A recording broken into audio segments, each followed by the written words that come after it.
আবার পরবর্তী পার্ট নিয়ে চলে এলাম তোদের সেই অংশ নিয়ে যেখানে এই পৃথিবীর মধ্যে বিশ্বের মধ্যে প্রথম মা মনসাকে নিজের হাতে পুজো দিয়েছিলেন চাঁদ সওদাগর। তো দেখতে পাচ্ছ এই গ্রামের রাস্তা ধরে আমরা যাচ্ছি, ঠিক আছে। এটা হচ্ছে কালবেট, এটা ছিল না।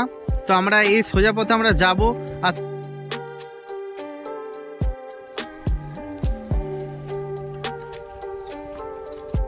চলো সুন্দর পরিবেশের মাঝখানে তোমাদেরকে দেখাচ্ছি গ্রাম্য পরিবেশ, ঠিক আছে। সেই অপূর্ব দৃশ্য, অপূর্ব সেই ইতিহাসকে তুলে ধরার চেষ্টা করছি আমি তোমাদের সামনে। বন্ধুরা, তোমাদেরকে তো আমি মন্দিরটা দেখিয়ে দিলাম যেখানে চাঁদ সওদাগর আর কি নিজের হাতে মা মনসা দেবীকে পুজো করেছিলেন। আর কেউ কেউ হয়তো জানো না যে বেহুলা লক্ষিন্দর চাঁদ সওদাগর কে ছিলেন।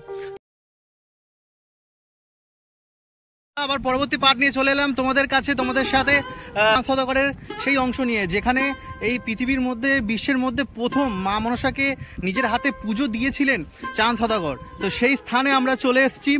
আর তার পরবর্তীকালে আমরা দেখাবো যে যেখানে চাঁদ সওদাগর নিজের হাতে আর কি বাবা মহাদেবকে আর কি পুজো করতেন, সেই জায়গাটা দেখাবো। ঐতিহাসিক স্থানের মধ্যে অন্যতম স্থান তোমরা দেখতে পাচ্ছ, কাছাকাছি আমরা যেতে চলেছি, তোমরা দেখতে থাকো।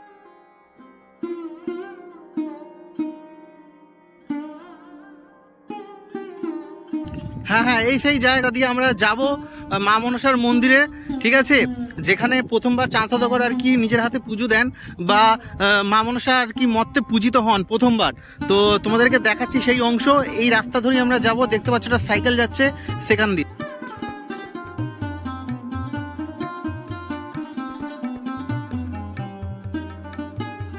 এদিকে ছিল চাঁদ সওদাগরের হচ্ছে বাড়ি, ছিল এখানেই, ঠিক আছে। আছে যে জলটি রয়েছে সেটা হচ্ছে গাঙ্গুরের নদী ছিল, যেটা ভেলায় করে এপার থেকে ওপার করা যেত। এখন কালের চক্রে হচ্ছে এদিকে একদম সংকীর্ণ হয়ে গেছে সেই বড় নদীটি, তোমরা দেখতে পাচ্ছ। চলো তোমাদেরকে দেখাতে থাকি। আমরা আস্তে আস্তে করে ব্রিজের কাছে যেতে চলেছি, তোমরা দেখতে থাকো। সাথে সাথেই তোমাদেরকে বলতে চলেছি, না বলে আমি থাকতে পারলাম না, যতটা ব্রিজের কাছে এগোতে চলেছি এই প্রাকৃতিক সৌন্দর্যতা যে কতটা হয় বা মানে কতটা হতে পারে সেটা তোমরা সম্মুখীন না হলে বুঝতে পারবে না। তবুও তোমাদের জন্য আমি এই ভিউটাকে দেখানোর চেষ্টা করছি আমার এই ক্যামেরার মাধ্যমে। তো তোমরা দেখতে পাচ্ছ। আর এই গাঙ্গুর নদীটা রয়েছে এই ব্রিজের তলাতেই। এই গাঙ্গুর নদীর যে ঘটনাটা রয়েছে অবশ্যই তোমরা মিস করো না। তো দেখতে পাচ্ছ বন্ধুরা, এই ছিল গাঙ্গুরের নদী, ঠিক আছে, যেটা ভেলা করে আর লক্ষিন্দর বেহুলা আর কি গিয়েছিল স্বর্গে।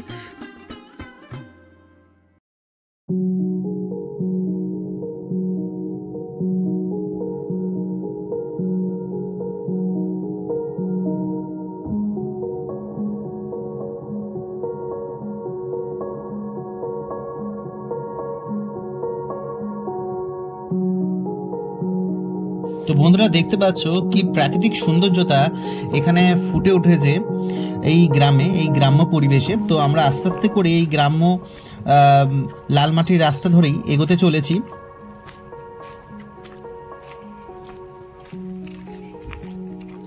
ভিডিওটা তোমরা মিস করো না, না হলে তোমরা জানতে পারবে না। এই লাস্টের দিকেই ভিডিওর বিশেষ আকর্ষণ রয়েছে, তোমরা যদি মিস করে যাও তাহলে দেখতে পাবে না যে চাঁদ সওদাগর প্রথম মা মনসা দেবীকে কোথায় নিজের হাতে পুজো দিয়েছিলেন বা প্রতিষ্ঠা করেছিলেন।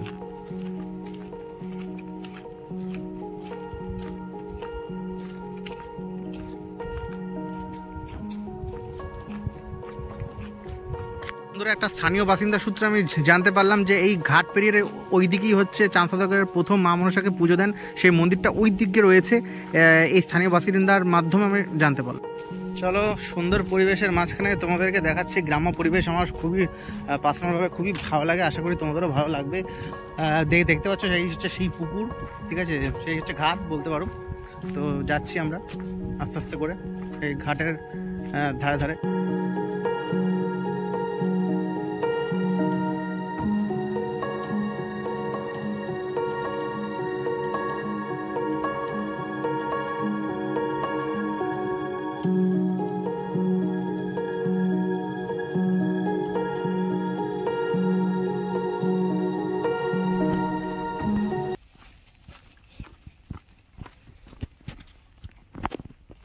ঘাটের এই পার আমরা চলে এসেছি ডান দিক দিয়ে ঘুরপথে, এখানেই রয়েছে মা মনসার সেই পুরাতন মন্দির, যেটা চাঁদ সওদাগর আর কি নিজের হাতে মর্তে হচ্ছে মা মনসা দেবীকে পুজো করেছিলেন বা পূজিত করেছিলেন।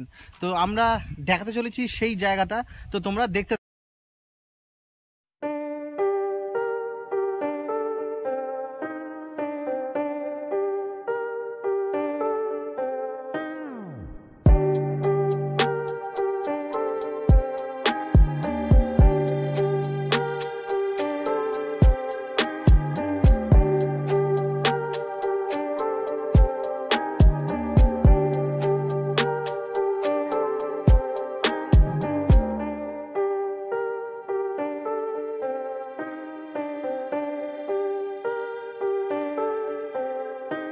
চাঁদ সওদাগরের হচ্ছে পুরাতন সেই মন্দির, যেখানে চাঁদ সওদাগর মা মনসাকে পুজো করেছিলেন, মা মনসা দেবীকে পুজো করেছিলেন।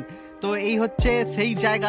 দেখতে পাচ্ছ সময়ের চক্রে চারিদিকে জঙ্গল হয়ে গেছে। এই পরিবেশটির পাশে একটি গাছ রয়েছে, তোমরা দেখতে পাচ্ছ। তোমরা বলো যে এটা কিসের গাছ, তোমাদেরকে আমি বলবো না। তো দেখতে পাচ্ছ আমরা ইতিমধ্যে মন্দিরের কাছে চলে এসেছি। এই হচ্ছে সেই মা মনসা দেবীর হচ্ছে স্থান, যেখানে প্রতিষ্ঠা করেছিলেন চাঁদ সওদাগর মা মনসা দেবীকে মর্তে। বারবারও আসতে ইচ্ছা করে এই স্থানে, যেখানে অনেক ইতিহাসের সঙ্গে জড়িত রয়েছে চাঁদ সওদাগরের এই অস্তিত্ব। তো আমরা সেই ইতিহাসকে আবার তুলে ধরার সেই প্রচেষ্টাটাই করলাম এই মা মনসা দেবীর মন্দিরে এসে। তো তোমরা সকলে অবশ্যই এই ভিডিওটা দেখে ভালো লাগবে। যারা উপন্যাস বা কবিতাতেই বা গল্পেতে তোমরা পাঠ্য করেছো, সেই জায়গাটা আমাদের এখানে বর্ধমানেরই চম্পকনগর, যেটা কসবা নামে পরিচিত, সেই জায়গাতে তোমাদেরকে দেখাতে চলেছি।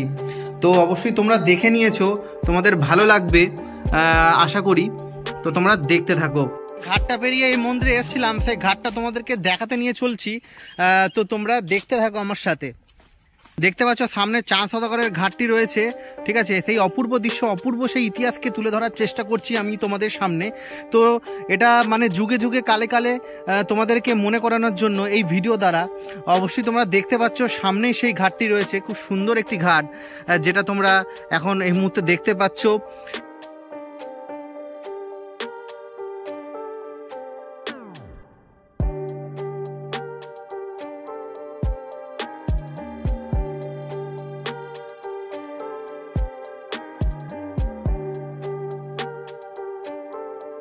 বন্ধুরা, তোমাদেরকে তো আমি মন্দিরটা দেখিয়ে দিলাম, যেখানে চাঁদ সওদাগর আর কি নিজের হাতে মা মনসা দেবীকে পুজো করেছিলেন, তার ফলেই হচ্ছে মর্তে প্রথম পূজিত হন। তো চাঁদ সওদাগরের কাহিনী সবাই হয়তো জেনে থাকতে পারো, আর কেউ কেউ হয়তো জানো না যে বেহুলা লক্ষিন্দর চাঁদ সওদাগর কে ছিলেন। তো চাঁদ সওদাগর ছিলেন একটি ব্যবসায়ী, বড় ব্যবসায়ী। তিনি হচ্ছে মহাদেবের পরম ভক্ত ছিলেন।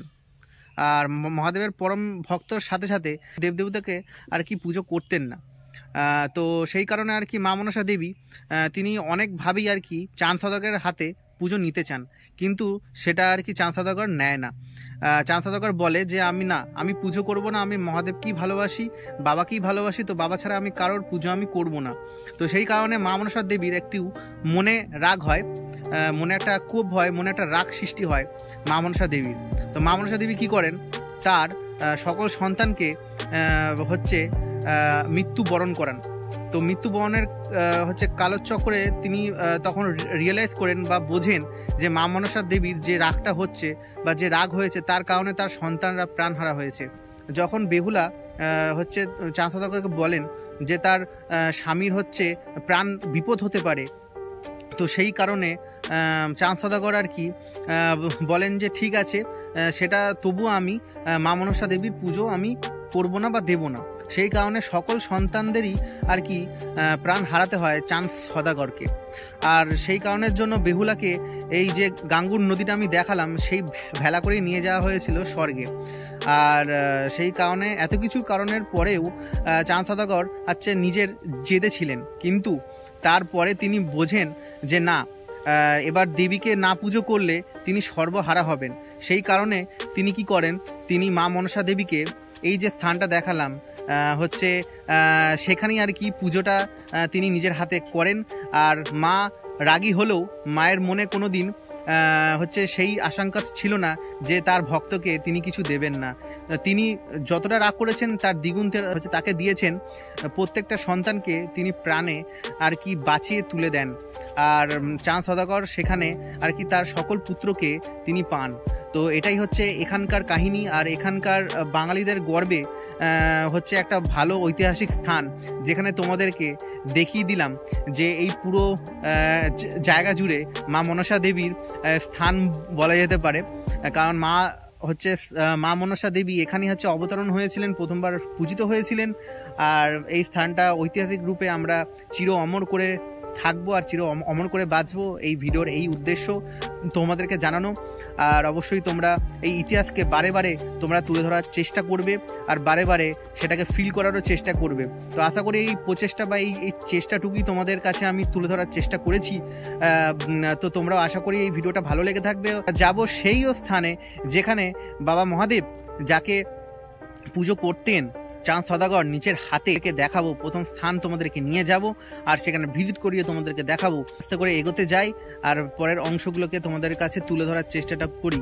আর এই সেই হচ্ছে ঘাট, সে ঘাট পেরিয়ে এসেছিলাম। এখানেই চাঁদ সওদাগর আর কি নিজের হাতে হচ্ছে জল নিতেন আর মায়ের সেবা করতেন। এই হচ্ছে সেই ঘাট, তোমাদেরকে দেখিয়ে দিলাম, চলো দেখতে থাকো।